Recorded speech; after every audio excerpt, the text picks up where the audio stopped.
Hello, ഇന്ന് ഞാൻ Indian polity constitution മെയിനായിട്ട് നോക്കാമെന്ന് വെച്ചു. അത് മൊത്തത്തിൽ പഠിച്ചിട്ടില്ല. മൊത്തത്തിൽ പഠിക്കാൻ ആർട്ടിക്കിൾസ് കുറേ ഉണ്ട്. കുറേ ആർട്ടിക്കിൾസും അമെൻമെൻറ്റ്സും പഠിക്കാനാണ് എനിക്ക് ഏറ്റവും കൂടുതലായിട്ട് തോന്നിയത്.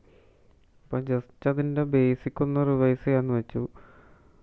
ബേസിക് ഇപ്പോൾ ഇന്ത്യൻ കോൺസ്റ്റിറ്റ്യൂഷൻ വരുന്നതിന് മുമ്പുള്ള കുറേ act, regulating act, Pitt's India act, charter act, പിന്നെ കോൺസ്റ്റിറ്റ്യൂൻ്റ് അസംബ്ലി ഫോം ചെയ്യുക, അതും കുറേ ഉണ്ട്.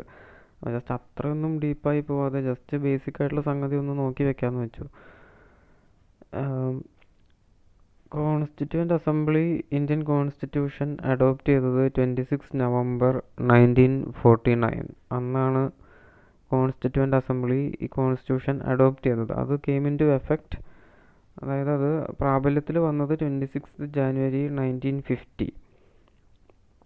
അതായത് സ്വാതന്ത്ര്യം കഴിഞ്ഞിട്ട് 3 വർഷം ഏതാണ്ട് ആകുന്നു. ആ സമയത്താണ് 26 ജാനുവരി 1950 ഇത് പ്രാബല്യത്തിൽ വരുന്നത്. പിന്നെ ഈ കോൺസ്റ്റിറ്റ്യൂഷൻ, അതിനകത്ത്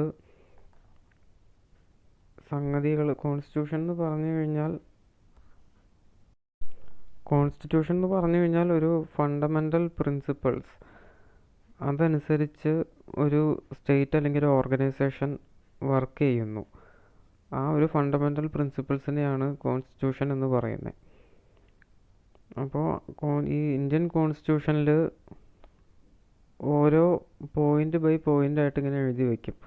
എന്തൊക്കെ സംഗതികൾ വേണം, ഇവിടെ എന്തൊക്കെ നിയമങ്ങളുണ്ട് എന്നുള്ള സംഗതി ഇങ്ങനെ എഴുതി വയ്ക്കും. അതിനെ നമ്മൾ ആർട്ടിക്കിൾസ് എന്ന് വിളിക്കും. അപ്പോൾ 395 ആർട്ടിക്കിൾസാണ് ഉള്ളത്.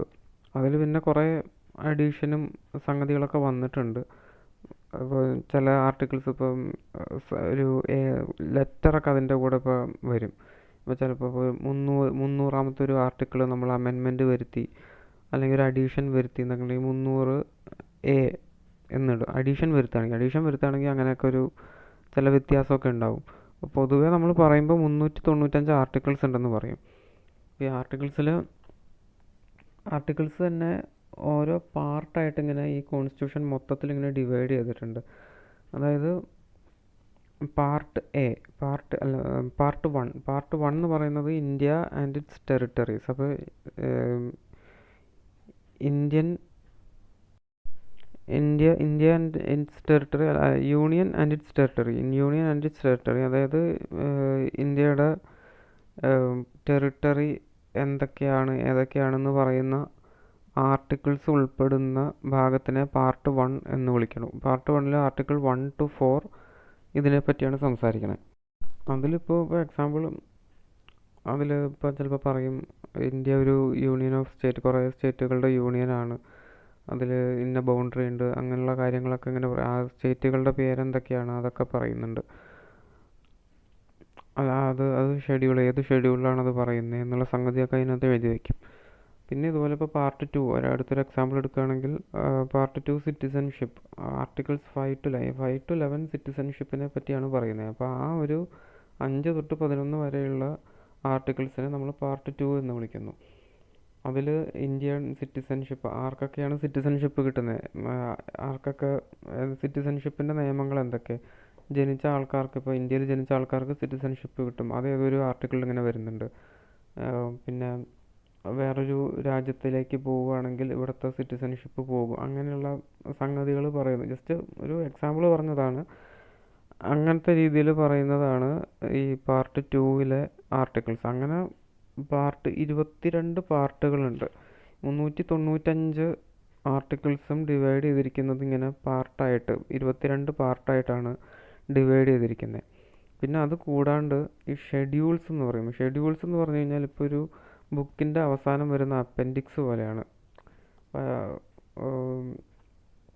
ചില ബുക്കിൻ്റെയൊക്കെ ഈ നോൺ ഫിക്ഷൻ ആയിട്ടുള്ള ബുക്കിൻ്റെയൊക്കെ പുറകിൽ അപ്പൻഡിക്സ്, ഇപ്പോൾ ലിസ്റ്റ് ഓഫ് വേർഡ്സ്, എന്തെങ്കിലുമൊക്കെ അറിയാത്ത വാക്കുകൾ, ഇപ്പോൾ ഒരു നമുക്ക് കൂടുതൽ എക്സ്പ്ലനേഷൻ കൊടുക്കേണ്ട ഒരു സംഗതിയാണെന്നുണ്ടെങ്കിൽ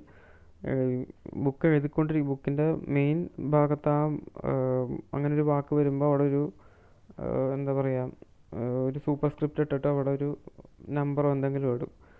അത് പിന്നെ ഏറ്റവും പുറകിലായിരിക്കും ഇങ്ങനെയുള്ള വാക്കുകളുടെ അർത്ഥം കൊടുത്തേക്കുന്നത്. അതുപോലെയാണ് ഈ ഷെഡ്യൂൾ, അതുപോലെ ഒന്ന് കരുതിയാൽ മതി. അതായത് ഇപ്പോൾ ഇന്ത്യ ആൻഡ് ഇറ്റ്സ് ടെറിട്ടറീസ്, അല്ലെങ്കിൽ യൂണിയൻ ആൻഡ് ഇറ്റ്സ് ടെറിട്ടറീസ്. അപ്പോൾ അതിൽ എത്ര സ്റ്റേറ്റുകളുണ്ട്, അത് ഏതൊക്കെ സ്റ്റേറ്റുകളാണെന്നുള്ള പേര് മൊത്തം കൊടുത്തേക്കുന്നത് ഈ ഷെഡ്യൂളുകളിൽ ഒരു ഷെഡ്യൂളിലാണ് കൊടുത്തേക്കുന്നത്. ഷെഡ്യൂൾ 1 ഫസ്റ്റ് ഷെഡ്യൂളിലാണെന്ന് കൊടുത്തേക്കണം. 28 സ്റ്റേറ്റും 8 യൂണിയൻ ടെറിട്ടറീസിൻ്റെയും ലിസ്റ്റ് കൊടുത്തേക്കുന്നത് അതിനകത്താണ്.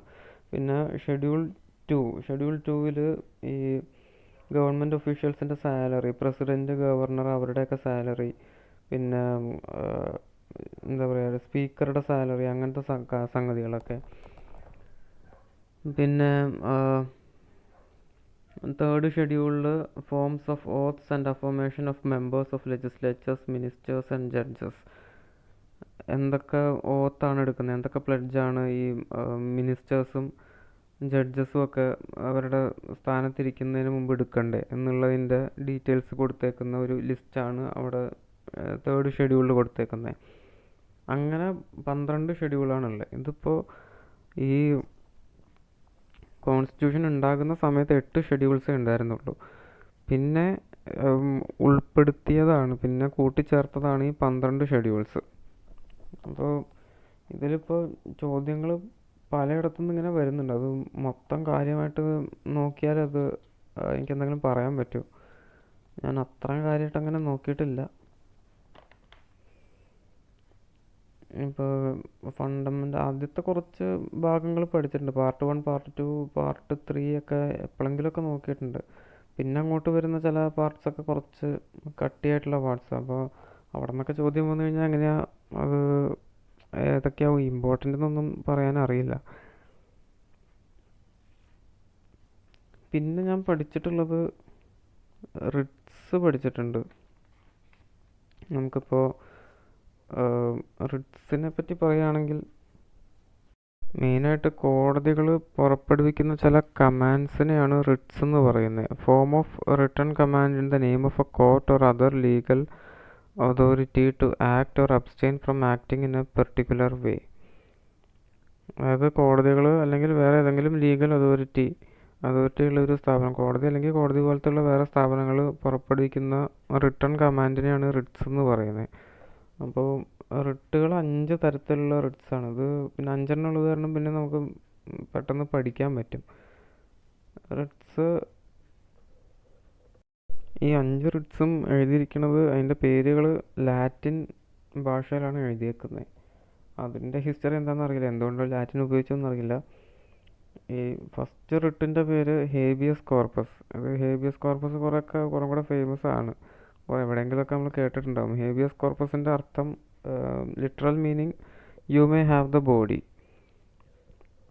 അതായത് ഏതെങ്കിലും ഒരാൾ, ഒരു കസ്റ്റഡിയിൽ ഇരിക്കുന്ന ഒരാൾ, അയാളെ കോടതിയിൽ കൊണ്ടുവന്ന് അയാളെ എന്തുകൊണ്ട് അവിടെ പിടിച്ചിട്ടിരിക്കുന്നുള്ള കൃത്യമായിട്ടുള്ള കാരണം പറയാൻ പുറപ്പെടുവിക്കുന്ന ഒരു ഓർഡറാണ്, കോടതി പുറപ്പെടുവിക്കുന്ന ഒരു ഓർഡറാണ്. ഇപ്പോൾ ഒരാളെ അന്യായമായിട്ട് ഒരാൾ പിടിച്ചു വച്ചേക്കുന്നു, അല്ലെങ്കിൽ ഒരാളെ കാണാനില്ല എന്നുള്ളതുണ്ടെങ്കിൽ പോലും ഇങ്ങനത്തെ ഹേബിയസ് കോർപ്പസ് കൊടുക്കാം.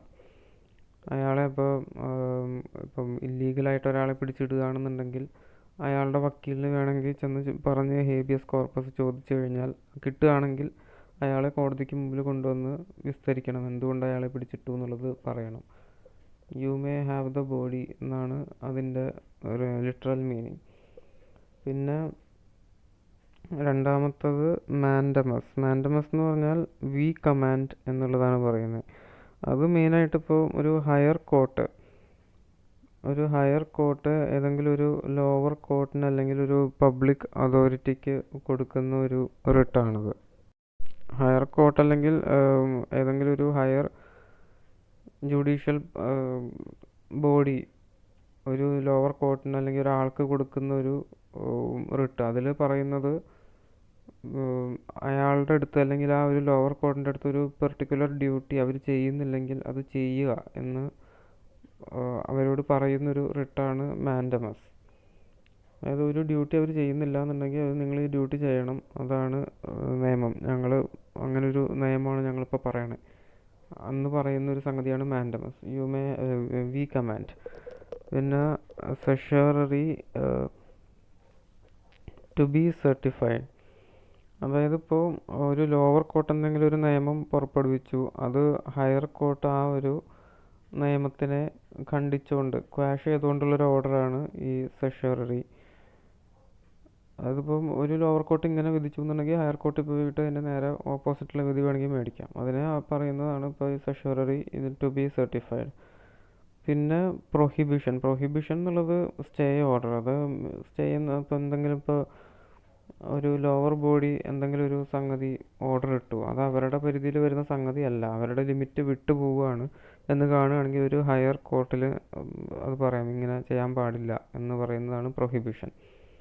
പിന്നെ കോ വാറൻറ്റോ, അതായത് അതിൻ്റെ അർത്ഥം by what warrant or what is your authority എന്നാണ് അതിൻ്റെ അർത്ഥം വരുന്നത്. By what warrant or what is your authority to restrain a person from holding a public office to which he is not entitled.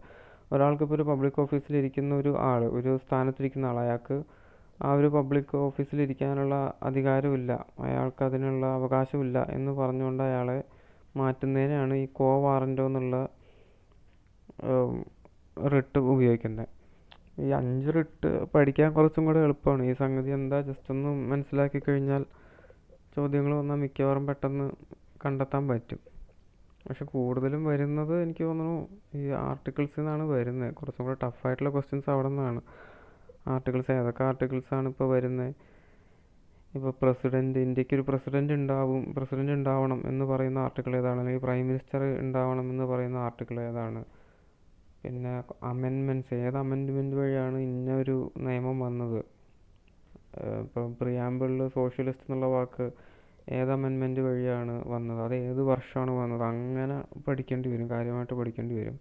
എനിക്കറിയാവുന്നത് 101ാമത്തെ amendment വഴിയാണ് GST വന്നതെന്നറിയാം. 2016 അവസാനം എങ്ങാണ്ടാണ് അത് വന്നത്. 2017 അത് നിയമമായിട്ട് വന്നു. പിന്നെ സോഷ്യലിസ്റ്റ് എന്നുള്ള വാക്ക് ആഡ് ചെയ്തത് 1976-ൽ. അതെനിക്ക് തോന്നുന്നു 47 തോന്നുന്നു അമെൻമെൻറ്റ്. അല്ല, 42ാമത്തെ അമെൻമെൻറ്റ് ആക്ട് 1976. അങ്ങനെ അത് മൊത്തം ഒരു സംഗതി നോക്കിയാൽ മൊത്തത്തിൽ കുറേ അത് നോക്കാനുണ്ട് സംഗതി. അത് വരും ദിവസങ്ങളിൽ നോക്കാം.